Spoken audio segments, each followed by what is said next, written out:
Bismillahirrahmanirrahim. Assalamualaikum warahmatullahi wabarakatuh. Alhamdulillahirabbil alamin.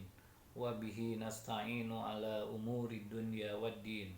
Wassalatu wassalamu ala asyrafil mursalin Sayyidina Muhammadin wa ala alihi wa sahbihi ajmain. Asyhadu an la ilaha illallah wa asyhadu anna Muhammadan abduhu wa rasuluh. Allahumma shalli wa sallim ala Sayyidina Muhammad wa ala alihi wa ashabihi wa man tabi'ahu ila yaumil qiyamah.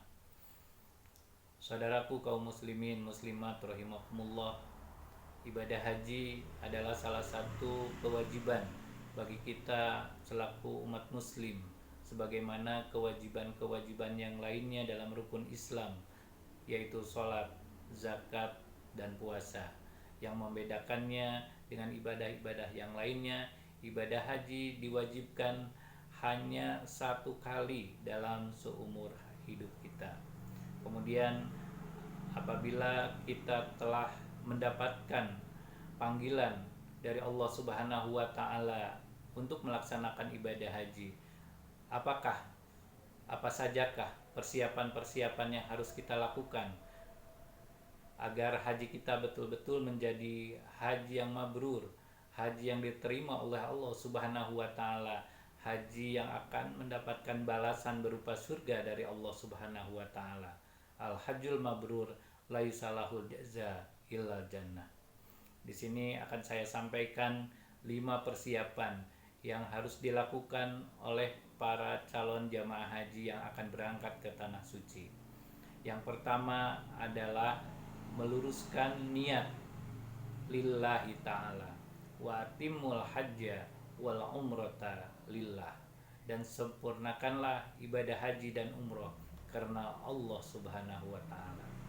Kenapa demikian? Karena pada kenyataannya masih didapatkan jemaah haji yang berangkat ke Baitullah hanya untuk pamer, hanya untuk disebut bapak haji atau ibu haji, sehingga apabila sepulang dari tanah suci tidak dipanggil dengan sebutan pak haji atau bu haji, dia akan tersinggung, bahkan akan marah. Dan ada juga yang berangkat ke tanah suci dengan niat berniaga atau berdagang atau melakukan usaha jasa lainnya. Ini terbukti dari masih adanya jamaah haji yang membawa barang-barang yang sebenarnya dilarang, namun bisa diperjualbelikan di sana.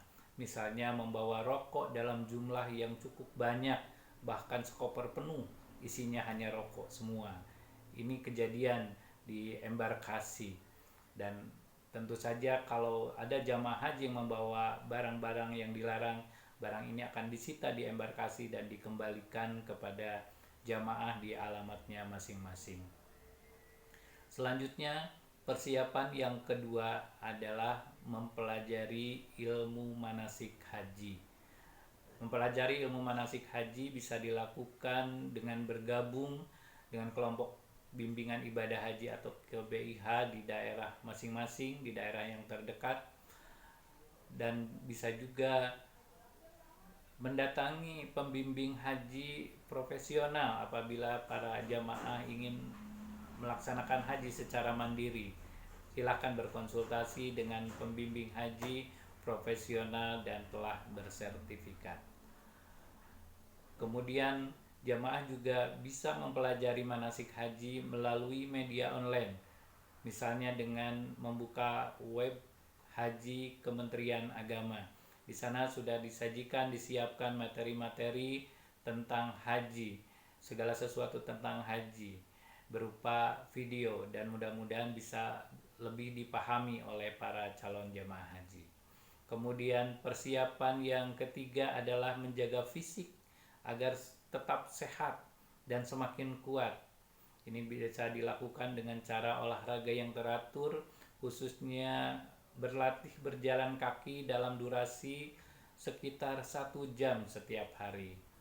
Kenapa ini harus dilakukan? Karena meskipun di sana ada bus sholawat yang akan mengantarkan para jamaah haji dari hotel ke Masjidil Haram dan sebaliknya dari Masjidil Haram ke hotel, namun tetap saja para jamaah haji akan memerlukan tenaga kuat dalam sisi jalan kaki ini untuk melaksanakan tawaf, jalan kaki untuk melaksanakan sa'i, dan yang lebih berat lagi adalah jalan kaki ketika kita akan melaksanakan lontar jumroh, karena lokasi tenda di Mina dengan Jamarot itu jaraknya lumayan jauh yang memerlukan tenaga dan kekuatan kaki yang ekstra kuat. Selanjutnya, apabila ada jamaah haji yang merasa punya riwayat penyakit yang cukup berat dan memerlukan perawatan serta obat-obatan yang terus-menerus, silahkan segera berkonsultasi dengan dokter yang bisa dipercaya atau dokter yang langganan kita, agar selama di tanah suci kita tidak terganggu dengan penyakit tersebut.